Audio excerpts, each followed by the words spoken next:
Matapos makipaglaban sa pneumonia, pumanaw na si dating Senate President at Chief Presidential Legal Counsel Juan Ponce Enrile. Nagpaabot na ng pakikiramay si Pangulong Bongbong Marcos at ang mga nakasama ni Enrile sa Senado. May report si Jamie Santos. Pasado alas 4 ng hapon, binawian ng buhay si dating Senate President at Chief Presidential Legal Counsel Juan Ponce Enrile sa kanilang tahanan. Ayon sa kanyang anak na si Katrina Ponce Enrile, hiling ng kanyang ama na makapiling ang kanyang pamilya sa kanyang mga huling sandali. Until the last moment, ma'am, his mind is very sharp po talaga. Yes. It just deteriorated a little bit already when kasi ang nangyari, nagkaroon po siya ng kidney, parang nag-start na yung mag-fail yung kidneys niya. That only happened po early this morning. 101 taon na si Enrile. Batay sa ipinost ng kanyang anak kung saan nakasaad na 1924 ang taon ng kanyang kapanganakan. Bagaman sa ilang panayam, nabanggit din ng kanyang mga anak na 103 years old na ang kanilang ama. Nakiusap ang pamilya Enrile ng pagkakataon para ipagluksa ang kanilang padre de pamilya. History will judge my dad. And we'll leave it at that. He did what he always thought was best for the country. And my dad is always a forward thinker. He always tells me na always think of the end game. So ganun po siya mag-isip. Kaya bahala na po ang history na humusga po kay Juan Ponce Enrile. At huwag niyong kakalimutan, gusto niya happy kayo. Nito lang Martes, sa gitna ng sesyon ng Senado, inanunsyo ni Senador Jinggoy Estrada na nasa ICU si Enrile. Hindi raw maganda ang kondisyon nito dahil sa pneumonia. Nagpahayag ng pakikiramay sa pamilya Enrile si Pangulong Bongbong Marcos. Tinawag pa niyang Tito Johnny si Enrile na naging malapit na kaalyado raw ng kanyang amang si dating Pangulong Ferdinand Marcos Sr. At sa mga huling taon nito, nananatili raw matalas ang isip at matibay ang paninindigan ni Enrile na dapat paglingkuran ng batas at gobyerno ang mamamayang Pilipino. Naka-half-staff na ang watawat ng Senado para sa dati nitong Senate President. Suspendido muna ang sesyon ng Senado upang bigyang pugay ang dati nilang kasamahan. Following tradition, the Senate is hereby, the session is hereby suspended until 1 o'clock in the afternoon of Monday, November 17, 2025. Ang iba pang senador, binalikan ng mabuting pakikitungo ni Manong Johnny sa bawat empleyado ng Senado. Patunay raw ito ng kanyang motto na, "Gusto ko, happy ka." Inalala nila ang paggabay ni Enrile na hindi raw madamot sa pagbahagi ng karunungan. Matayog din daw ang mga pangarap nito para sa mga Pilipino. Hindi raw malilimutan ng sambayan ng Pilipino ang katapatan at pagmamahal ni Enrile sa bayan. Hiling din nila ang kapanatagan at lakas ng loob para sa mga naulila ni Enrile sa panahon ng pagdadalamhati. Nakikiramay rin ang ilang miyembro ng Kamara. Malaking tatak daw ang iniwan ni Enrile sa politika at polisiya sa loob ng ilang dekada. Jamie Santos, nagbabalita para sa GMA Integrated News. Makulay ang halos 6 na dekadang karera sa politika ni dating Senate President at Chief Presidential Legal Counsel Juan Ponce Enrile. Ang buhay ni Enrile at naging papel niya sa mahalagang kabanata sa ating bansa. Ating balikan sa report ni Mark Salazar.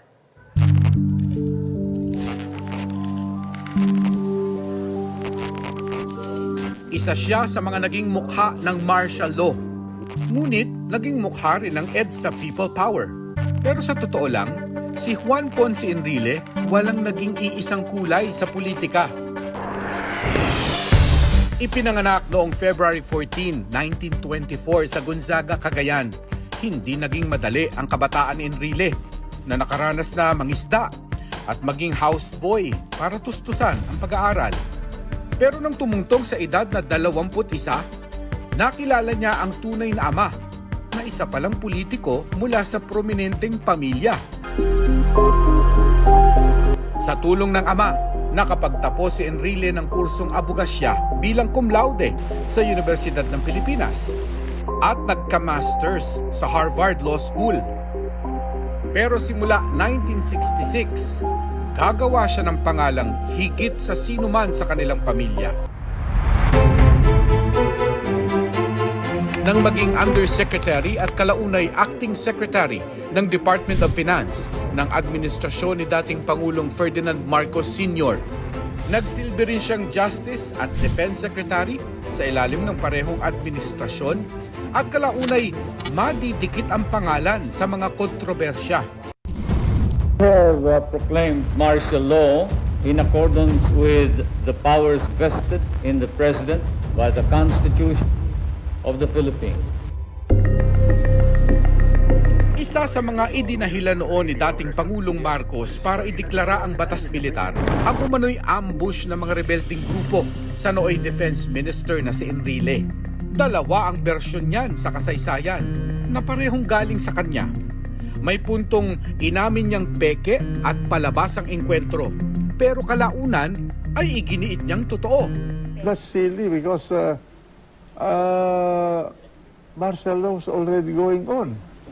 Why should I fake my ambush to justify martial law when it was already on, an irreversible day?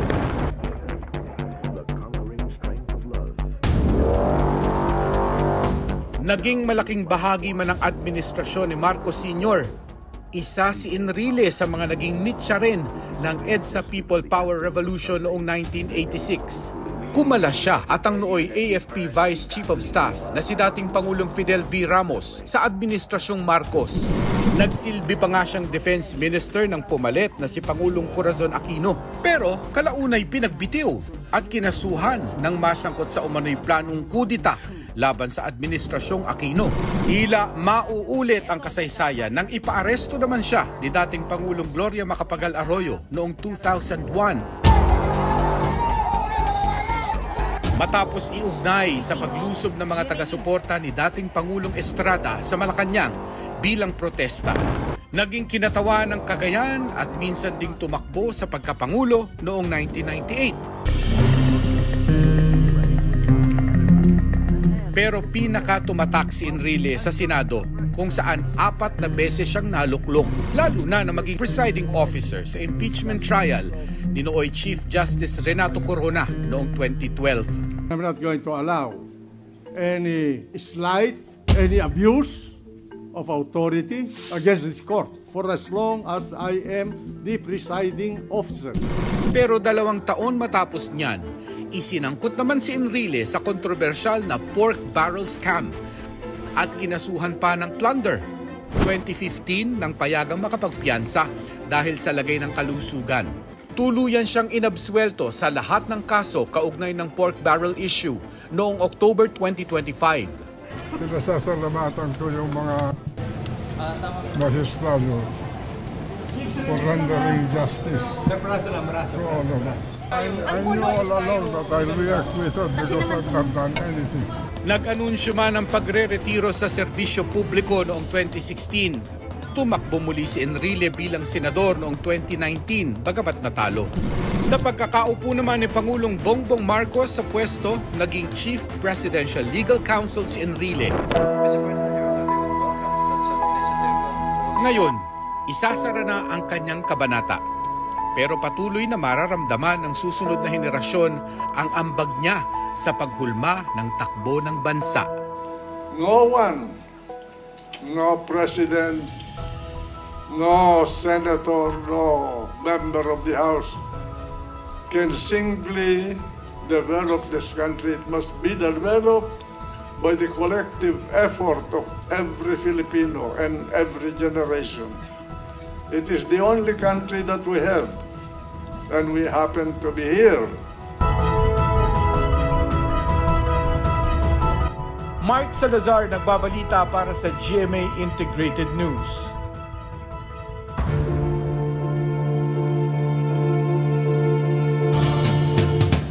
Tiniyak ni Pangulong Marcos na makukulong bago magpasko ang mapapatunayang sangkot sa anomalya sa flood control projects. Buwelta naman ni Vice President Sara Duterte, dapat kasamang makulong ang Pangulo. May report si Joseph Moro.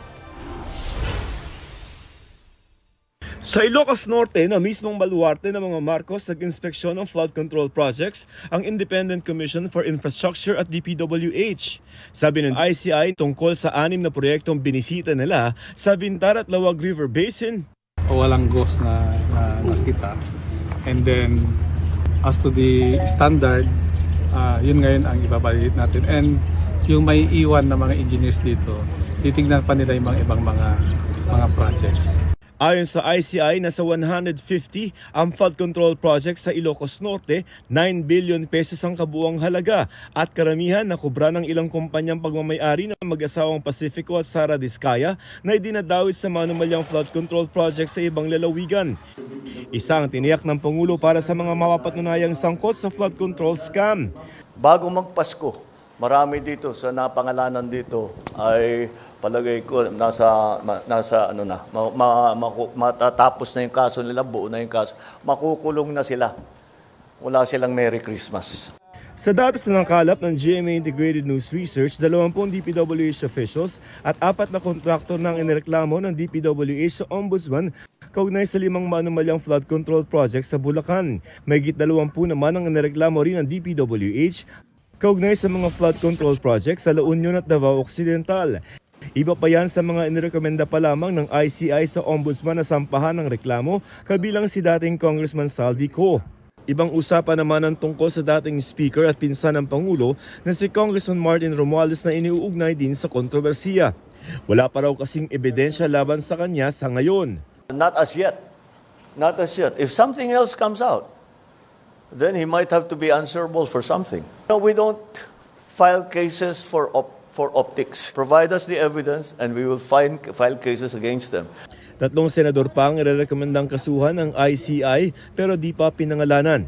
Ayon sa ICI, iba pa ito sa nauna nilang inirekomendang plunder at graft complaint laban sa mga senador na sina Jinggoy Estrada at Joel Villanueva. Pinakakasuhan din ng ICI sa Ombudsman sina dating DPWH Secretary Manuel Bonoan at mga dating Undersecretary at Engineer ng DPWH para sa 74 million peso flood control project sa Hagonoy, Bulacan na nadiskubreng ghost project pala. Pinakakasuhan din ang kontraktor ng proyekto. Para kay Vice President Sara Duterte, dapat damay si Pangulong Marcos sa mga makukulong. Kasi siya ang pumirma ng 2025 GAA. In fact, meron tayong question, di ba, sa 2025 GAA natin na nasa Supreme Court na sinasabing unconstitutional ang ating budget. Sinusubukan pa namin makuha ang tugon ng Malacanang ukol dito. Inalmahan din ng bise ang sinabi ng Pangulo na wala pang ebidensya para idawit si Romualdez. Ang pinaka-ebidensya natin dito ay ang 2025 budget. Dahil pagdaan sa House, lumobo yung pera, lumaki yung budget galing sa NEP.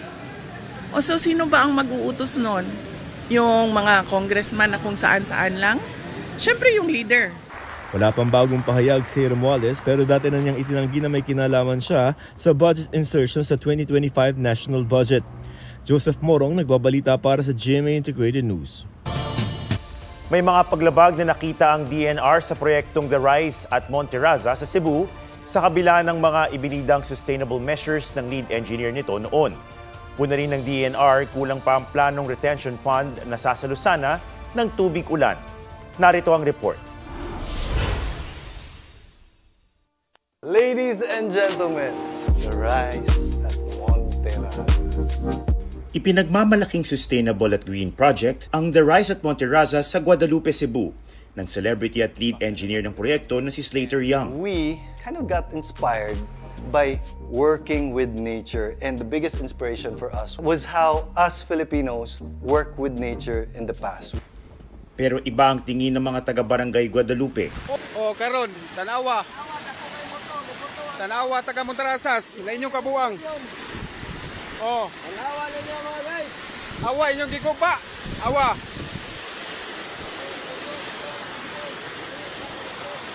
Ang bagyo.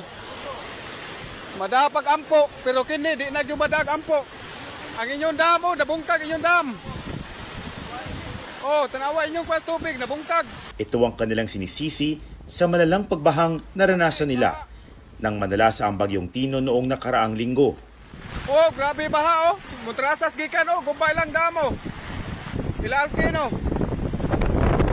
Mo ni delikado kayo oh. Delikado kayo slide re.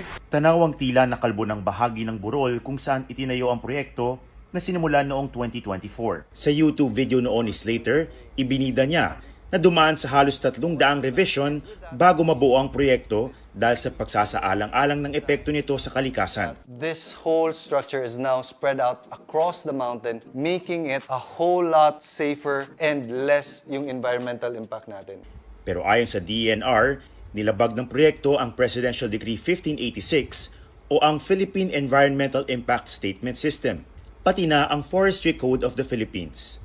Bigurin umano ang proyekto na makakuha ng discharge permit alinsunod sa Philippine Clean Water Act of 2004. May irrigation system daw ang proyekto na ginaya pa sa ginagamit ng mga magsasaka para sa pagkolekta ng tubig ulan. This entire building will be collecting all the rainwater to a tank down below, and then meron tayong irrigation system. From the irrigation system, and by the way, amenity area will be supplemented by solar power also. So that's another sustainability thing that we did. Pero puna ng DENR, kulang pa ang planong centralized retention pond at 15 iba pang retention pond o mga istrukturang sasalusana sa tubig ulan. Kung natuloy, kaya sana niyang sumalo ng tubig na kasing dami ng mahigit 7 Olympic-sized swimming pools. Ang analysis is itong 18,500, itong mga na-establish or to be established pa ng mga detention ponds that would somehow catch yung mga water para ma-eliminate or ma-prevent yung mga runoff going down. Yung nakita namin is only 12 detention ponds. Sapat ba yun? So parang hindi siya sapat. So dapat i-upgrade. Bukod dyan, sa 33 Environmental Compliance Certificate o ECC, may 10 nilabag ang proyekto.